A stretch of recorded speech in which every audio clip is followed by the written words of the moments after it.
do this. Hello, everyone, and welcome back to International Podcast Day 2018. As you just saw in our previous session, we had Jess Kupperman going over incredible content and such value that I think all of us can take to heart and utilize. So now we're going to jump over to Ireland, and I got Rob with me, and I think this is really going to be special for you. And first of all, I want to talk about our incredible sponsors because they are the ones that make International Podcast Day happen. I'm going to start off with our platinum sponsor, Blueberry, which is a full service podcasting company providing podcast hosting, statistics, and advertising opportunities for you.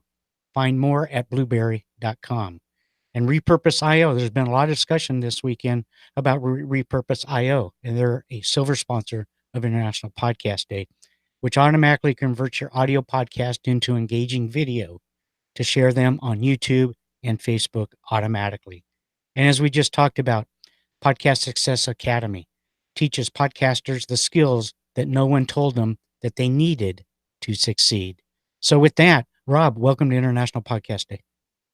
Thanks so much. Great to be here and great to have the opportunity. So I'm looking forward to the next 55 minutes or so, I guess. That's correct. And, the floor is floor is yours. If you need anything, just holler and we'll pop back in. The floor is me. Sometimes I've been on the floor, so that's probably not too inaccurate. Hey, everybody. So my name is Rob O'Donoghue, and great to be talking to everybody today, checking this session out. I am going to do a good few slides, but I'm going to jump in and out of those, provided the technology allows me, because I'm monitoring the chat window here as well. So let me just go into the slides and let's see how we can get started. Okay, so hopefully folks can see this. So the topic, I suppose, is called Podcasting Tales of the Unexpected. So I'll get a little into detail around that. Just before I do, just a bit about me. So trust me, I'm not very fond of putting my picture on screen at all. A friend of mine who does photography said you kind of have to do that if you want to build your brand. It's one of the things I suppose I've learned, one of these unexpected learnings I've had over the last couple of years. But Rob of the Green, so I guess the first question is, has a lot of folks online or not maybe heard of the term rub of the green? I'll see if anyone responds. I'll give it a second or so. Basically, rub of the green is a spin-off of the term rub of the green. Okay, so, and it's funny, I was in the US last year with a work trip, and I did a live kind of Vox Pop podcast in Nashville, and a lot of folks were asking me, oh, that's a cool name, where did it come from? And I just thought it was a universal saying, rub of the green, but it doesn't translate, I think, outside of Ireland and England and maybe Australia. And rub of the green is a term that basically means good luck. You've had a bit of good luck. And that's kind of the play on words, but obviously it still works because my name is Rob. I'm from Ireland, so that's kind of the green thing tied up in there. So that's a little bit of background, and I'll tell you more about me, I guess, as we go through the session, because that's a lot of the learnings that I talk about are pretty much tied into myself, of course. So next one has another question. This is a grainy kind of picture, but the show Tales of the Unexpected. Has anyone ever heard of this show? I'll play the actual soundtrack. Maybe folks in the UK probably will be saying yes, but if you can hear this, it might ring a bell. Has anyone ever heard that before? Okay. Anyway, this is a show from the late 70s, early 80s in the UK. Roald Dahl had a big role to play in it. I just kind of weirdly remember it growing up. Never knew what it was about, but when I was putting together this session, thinking and reflecting back about podcasting and maybe some of the values and benefits I've taken from it, this topic or this term came up. So I decided that's what I'm going to go with for the underlying theme. So there you go. All right. So again, thanks a million for this opportunity. I think it was probably early last year when I heard of International Podcast Day for the first time. And friend of mine that presented last year, Alexander Lauren, actually was probably the one that brought it to my attention. So we all know that's today. It's great to have such a day kind of in the calendar around podcasting. I suppose what I would have been familiar with on international days of reckoning are around project management. So I'll talk a bit about that. That's in my background. I do a lot of project management in my day job. I'm also a type 1 diabetic, so I'm aware of World Diabetes Day. And maybe if you do hear me eating a sweet or a jelly during the next 45 minutes, hopefully I won't get a hypo or anything like that, but I always have them near at hand. But that's on November 14. And weirdly enough, when I launched my first episode back in 2017, it was March 10th. And when I was doing the research for this, I wanted to see what international day landed on March 10th, and it was Day of Awesomeness. So that was an awesome day to release the first episode. So that was good. That boded well for the journey that was ahead. All right. So as I said, I started about 2 years ago. In truth, it was something I was planning for a long time, but it took me a while to kind of get off my ass and get into gear and do it. And a couple of the images up here, the picture on the very left of the microphone, the karaoke microphone, is the first piece of kit I guess I bought. I think I bought it in Tesco's in Ireland. It's kind of a store that is in the Ireland and the UK. Might have been about $5, $5, and a good purchase. Sound on it is quite good. It's not the one I'm using right now, but I still have it. In those early days, just trying to get bits and pieces together was part of the challenge. The logo in the middle, Rob of the Green, was actually still my main logo, and it was one of the first ones I got made. Funny that it has stayed the test of time so far. And on the right hand side, when I released the first podcast, a friend, again a photographer, took some pictures, and I think I used Fiverr or one of those gig sites to put together a bit of a logo, a bit of branding for me in those early stages. And I think, to get started, you don't need a whole lot. It's just important to just get things up and running. That was early 2017. Flash forward to right now, September 2018, things have moved forward. Things have developed. I'm into season 2 of the podcast. The main podcast I do is called up to episode 82 or 3 at the minute, a number of other ones recorded. And the actual kit that I use has also developed. So over time, things have improved. Things have got a bit better. And how I'm putting shows together has also got improved. That is part of the journey, part of the learnings. I also do a video clip on a Monday called 1 Minute Monday. And that's something I would not have dreamed of doing 18 months ago for many reasons. And some of those I'll get into around the benefits that I've taken out of it. So it's kind of evolved. Things have moved forward. Things have spun off in different directions, not only audio, but a bit of video. And a second podcast. Like many of you, you've probably done one podcast or thought about doing one. And then after a year in, you might decide, maybe I'll do something different. Maybe I'll spin it off. Maybe you've got a new idea that came up with the increased confidence that you've got. So my second podcast is actually the 864 stands for 864 seconds, which is believe it or not, 1 minute, 1% of 24 hours, 1% of your day is 864 seconds. It's 14 minutes, 24 seconds long. I'm bombarding you with stats here, but it's useful for me because it ties into the 1% better theme. And it also allows me to have shorter episodes, which don't take as long to edit for sure, but still get some good content out. So there's been a lot of improvement, forward moving over that period of time, and it's been, an incredible journey. And now, obviously, today, 30th of September, I'm talking to you good people about that journey. So the goals for the session, I want to share my experiences via a few stories and some lessons learned. I want interaction. I want some Q&A. So far, I'm not seeing anything too much coming through, but I will ask some questions and hopefully get some insights from you as well. I want to provoke some thought, get some thinking going, and plant some seeds into your brains that you might have thought about before when I go through these benefits that I've taken out of this journey that, might be beneficial to you. And finally, I guess the main goal for me is what I'm calling the rule of one. So you see a picture of the Dalai Lama here. I'm big into meditation and mindfulness and reading, and the pursuit of happiness, I suppose, is one thing that is always close to what I'm looking for. And he talks a lot about that. But it was interesting. I was reading the book that The Art of Happiness not so long ago, and in that he was asked for some insight around how he presents to large groups of people, and does he get anxious or does he get nervous when he is talking to such world leaders as well, and such large congregations of people. And he said, absolutely, I do.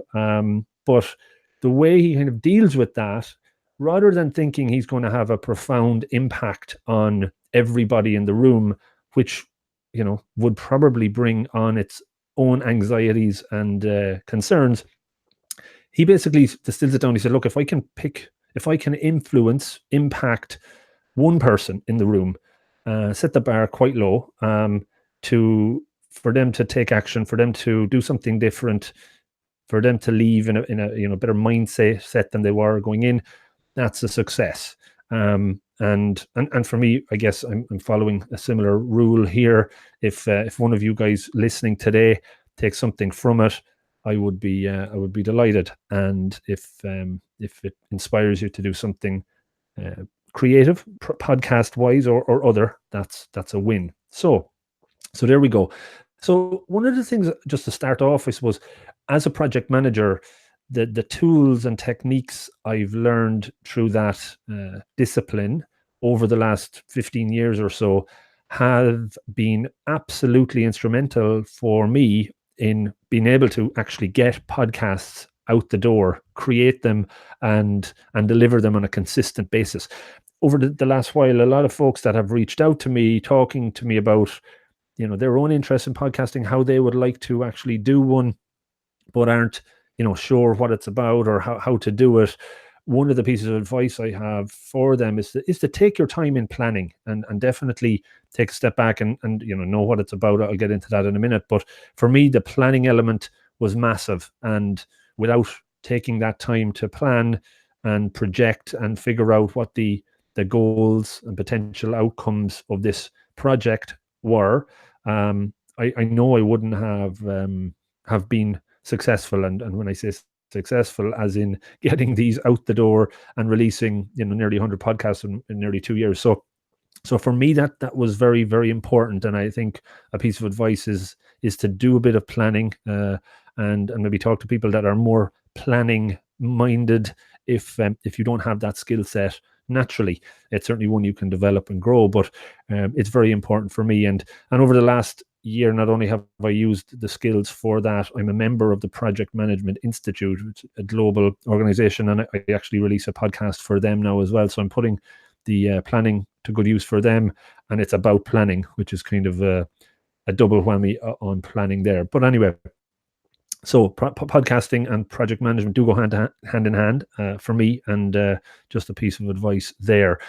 Okay, first question then. Reasons to start a podcast.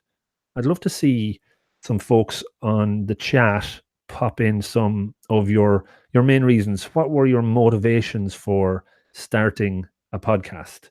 Why have you started? Why are you planning to start? Is there anything that comes up for you there? And I'm going to take a second to take a drink of water while I see if anyone pops something in there. Don't be shy.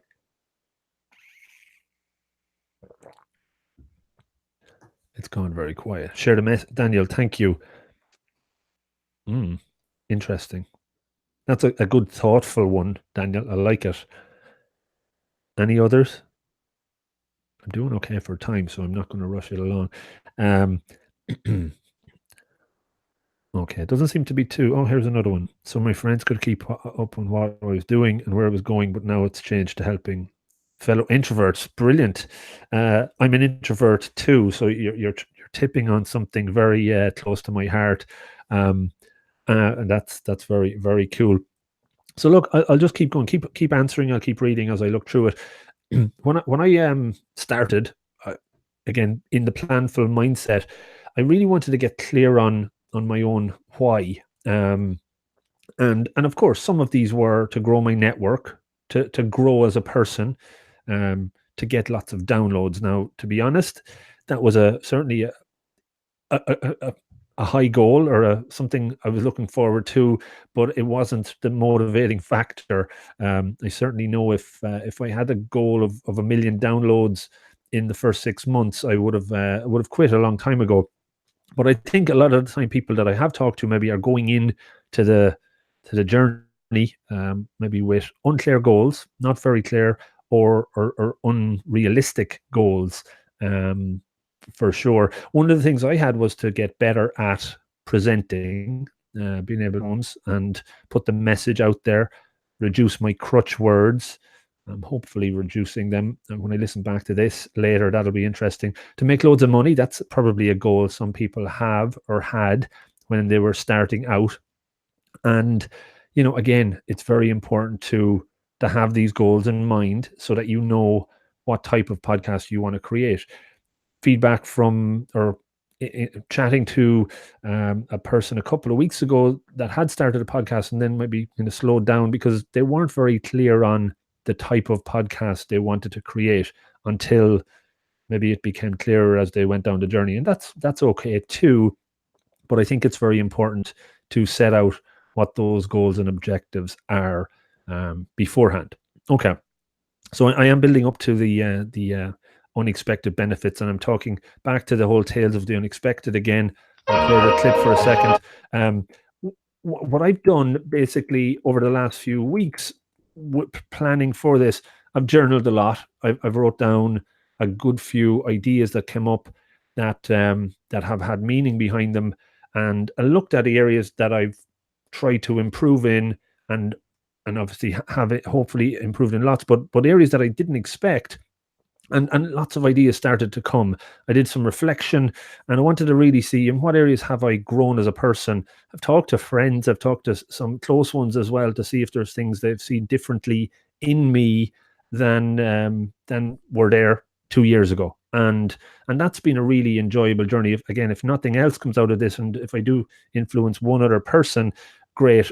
But the journey of actually reflecting on this over the last couple of weeks or month or so has been really, really rewarding for me. It's kind of set myself up for maybe the next phase of where I want to go with all of this.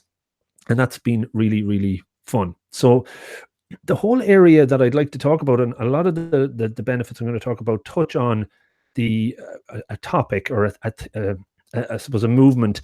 And before I mention what that is, I'll see if anyone knows what this guy, or who this guy is. So the picture I have up on the left here, does anyone recognize this person? He's somebody that has made quite an impact over the last maybe 30 years, not in the podcasting world, but in the areas of, I suppose, psychology and self-improvement. Anyone? Bueller? Anyone? If I don't see anyone jumping up there, thanks, Ian. Inspire and launch a business. Very good. I'm on board with you there. Okay, well, this is probably a trick one, but this guy is Daniel Goleman, and he is I don't know, do you call him the grandfather, the father, the founder, but the area of emotional intelligence has a lot to do with this guy. And that for me is something I'm absolutely fascinated about. Part of what I do in my day job is leadership coaching, and a lot of the skills or competencies that leaders can improve is in the area on emotional intelligence. You can't see the picture? Are people seeing the slides okay?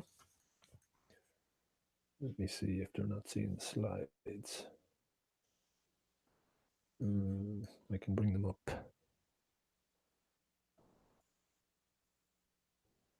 Sorry about this now, guys. Okay. Maybe that might have been better if I had put the slides up. Okay.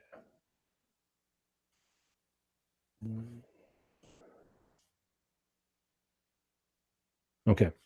Can you see the picture now? Well, this guy is called Daniel Goleman, and he is an emotional intelligence founder, I guess. And the area of emotional intelligence is massively important and fascinating for me. And there's a number of competencies, thanks, Dan, and that that you can develop and leaders can develop, or any individual can really develop to make them improve, to make them better. And that's really been a focus for the 9 benefits that I'm going to talk about.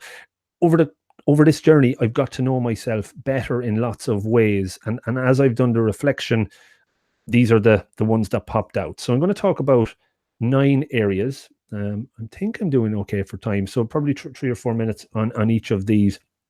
And these were unexpected. So I'm hoping by talking through these, they'll spark something for you that might inspire you to have a go at this yourself. Okay, 15 minutes, and hopefully get some value to you guys, because I definitely want to share that. So listening was one that has improved.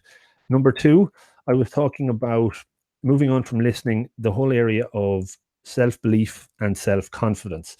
Certainly after the broadband connection dropping, my self-confidence needs to come back up. So maybe it's a real-time improvement. But this is an area that over the course of the 18 months, 2 years that I've been doing podcasting, I have developed a lot in. And I remember one of the first times I recorded an intro to a podcast episode, and listened back to it. The just listening to my own voice backwards made me feel completely out of my comfort zone. And I'm sure many of you can probably attest to something similar.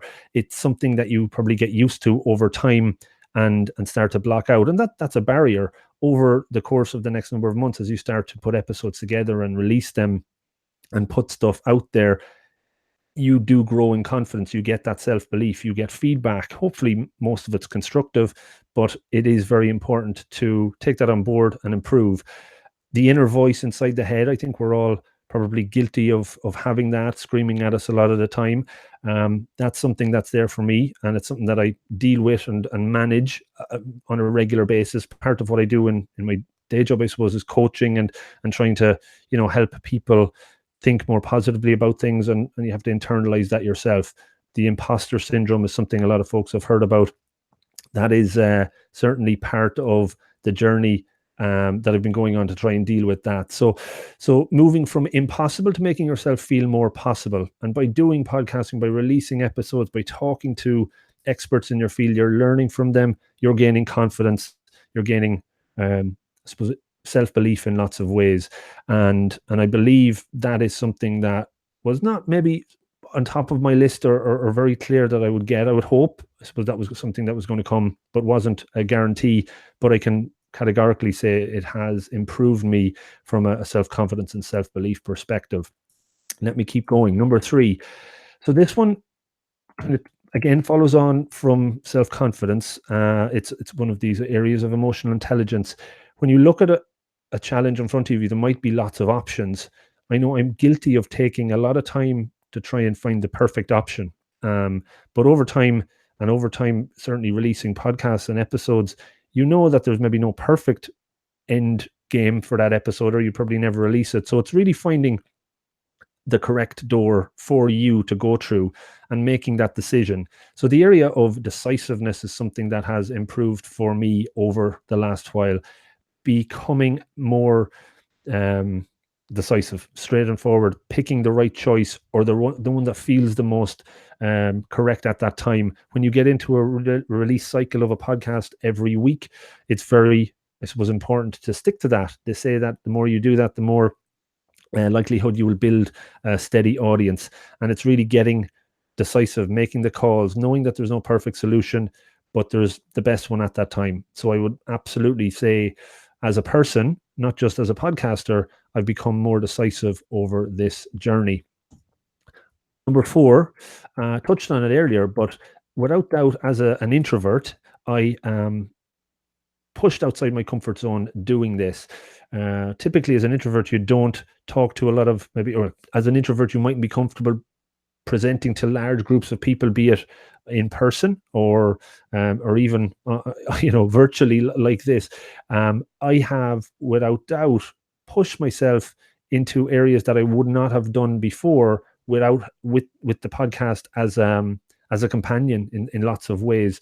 The one example I will give, and I have a few, but part of what I do as a project manager, I'm a member of the Project Management Ireland Institute, and I do a podcast for those guys as well.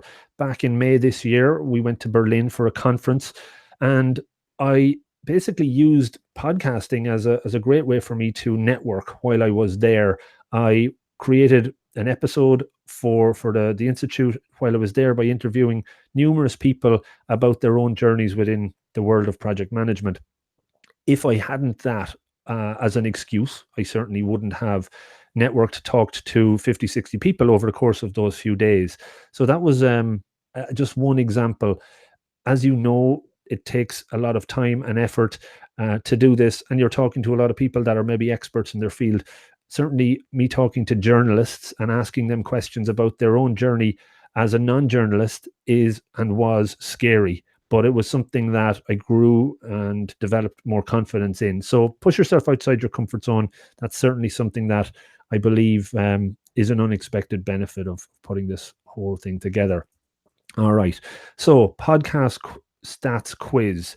And you guys are still there. So thanks. Hopefully we'll get through the next few minutes. So question, 50% of podcasts quit before episode number what? And thanks to Todd Cochran for his stats here. I wanted to validate what I thought, but just a quick question. How many? Any ideas? 50% of podcasts quit before a certain number. Ian, was this one said already? You've got it. You've nailed it. No, Ian got it. And then the next one, of the 50% that remain, how many of what number of podcasts do folks get to there? An episode? Rough idea? No, 50 is high. 16 is a bit low. So it lands in around the 22 to 24 mark. I think Todd had 22 to 25. That hopefully tells you, and it certainly tells me, or it validated to me that as a podcaster, you definitely need, and this is where I bring in a bit of Axl Rose. I'm not going to play the music, but patience and perseverance as well. One of the first episodes I ever did was with a guy called Andrew Mangan. He has a podcast called Arsecast. It's about the soccer team Arsenal, and he has over 1 million downloads a month, at least at this stage. And I talked to him about his journey of podcasting and blogging, and he said, yeah, everybody thinks you're successful, but they don't see the 9 or 10 years prior to you becoming successful in doing it. And it was very interesting to take that on board from the very early stages. This takes hard work. You definitely need time, commitment of time to it. As many of you might know, you do a 1 hour interview. If you're probably going to properly edit that, market it, put all that bells and whistles around it to reach as many as possible, you're talking about maybe 6 to 8 hours for every episode. It takes commitment. You really need to put the time in. Going back to what I said earlier, it's important to know your why. And I think if you know your why and you are willing to put the time in, that you want whatever you want out of it, if you want to help people get better, as the theme is what for my podcast, it makes it all the worthwhile when you do that. So you need discipline and focus, and certainly a commitment to the cause. And all of this needs patience and perseverance. And again, that's something you can develop. It's something you can grow. And it's very important that you love the work. Again, as I think Todd had said it, and I certainly echo what he's saying, this is a marathon and not a sprint. And you do need to think of the long game, but certainly enjoy every step along the way. Okay, I'll keep going. Another question, and this one we probably all, if you're podcasting, you probably have tried it. So who has tweeted a superstar or your hero asking them to be a guest on your show at some point? How about maybe even before you ever released an episode, before you were actually a known quantity? Is that something anyone else might have had a go at, had tried? Certainly, I think, certainly some of us did and probably continue to do. How did it work out? I know for me, if I tried that early last year, probably didn't get much of a response, because they'd look at it and wonder who this person was and why they're reaching out to them. and maybe that's where it ends. The unexpected benefit that comes up here is around influencing and negotiation. And as I reflected back on the journey, and I'm guilty of trying to, reach out to folks last year and see if they'd come onto the podcast when it was very embryonic and early stages, may have not got much feedback. The whole tactic or strategy that you put into place to try and connect with people and get them on is certainly something that can evolve and grow. This year, I have just this as one example. I interviewed Rosanna Arquette. So for maybe some of you online here of a more older vintage like myself, she was a very famous and popular actress in the 80s and 90s, a lot of movies. And I know last year, if I think she connected with me on Twitter after an episode I had put out, and I know last year I may have dived straight in and asked her, "Oh, thank you so much. Will you be on my podcast?" And probably a rookie mistake. This year I kind of played the game a little bit more from learning from last year. Maybe not to dive straight in and negotiate an episode or negotiate anything that might come out of it, of being on the podcast.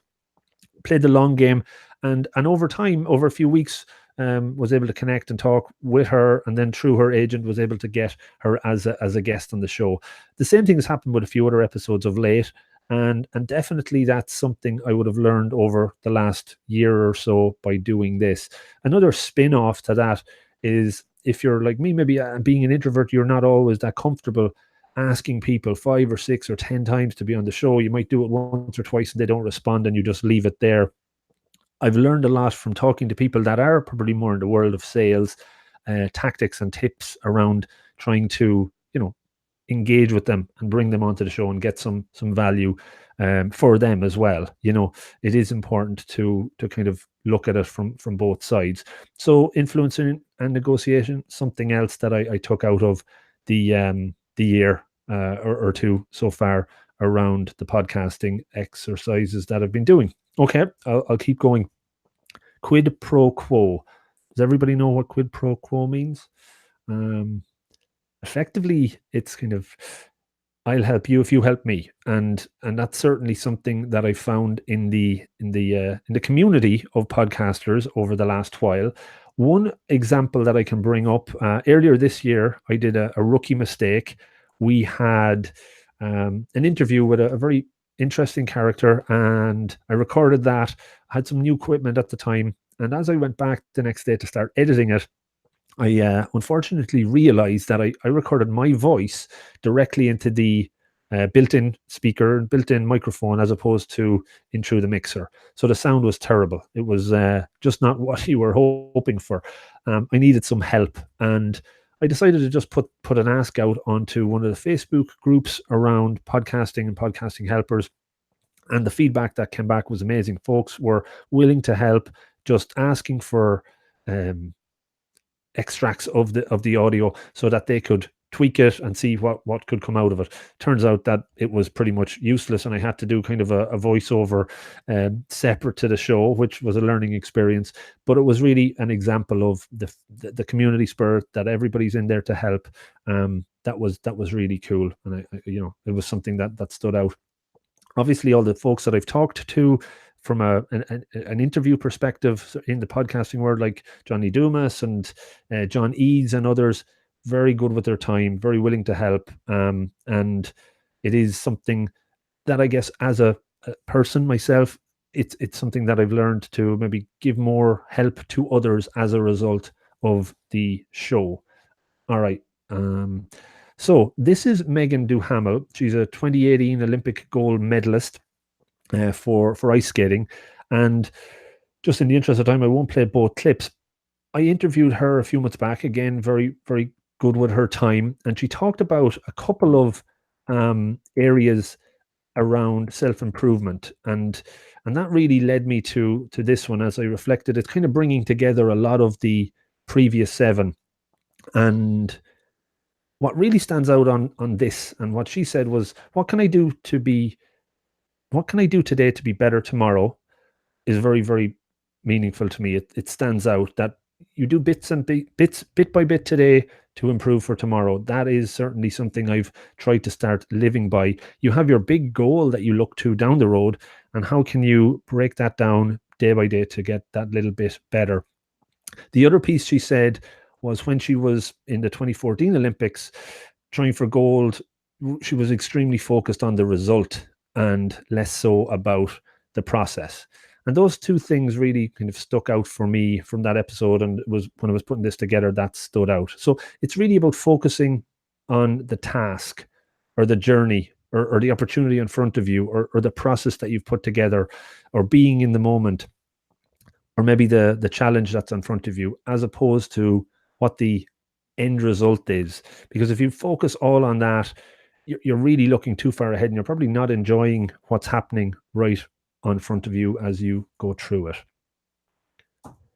And the last one, I'll wrap it up here.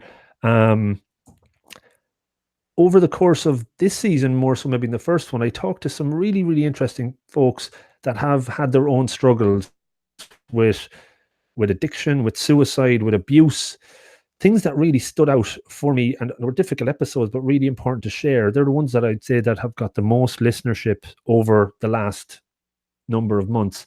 And really, what's obvious there is that we're all kind of struggling. We all have stuff that we have to deal with. We all have tough times, tough things going on in our lives. But through the medium of podcasting, listening to their stories has helped me know that, helped me feel a little bit better, knowing that I'm not the only one with challenges.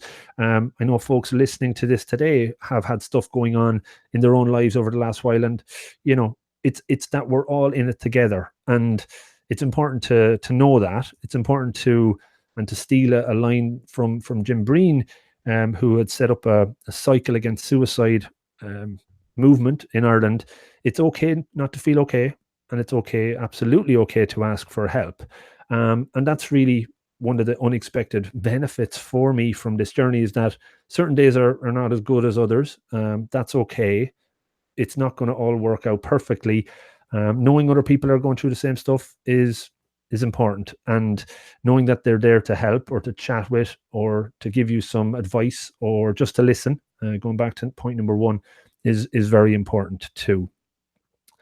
So some things I didn't touch on: feedback, getting better at questioning, better at social media, better at meditation.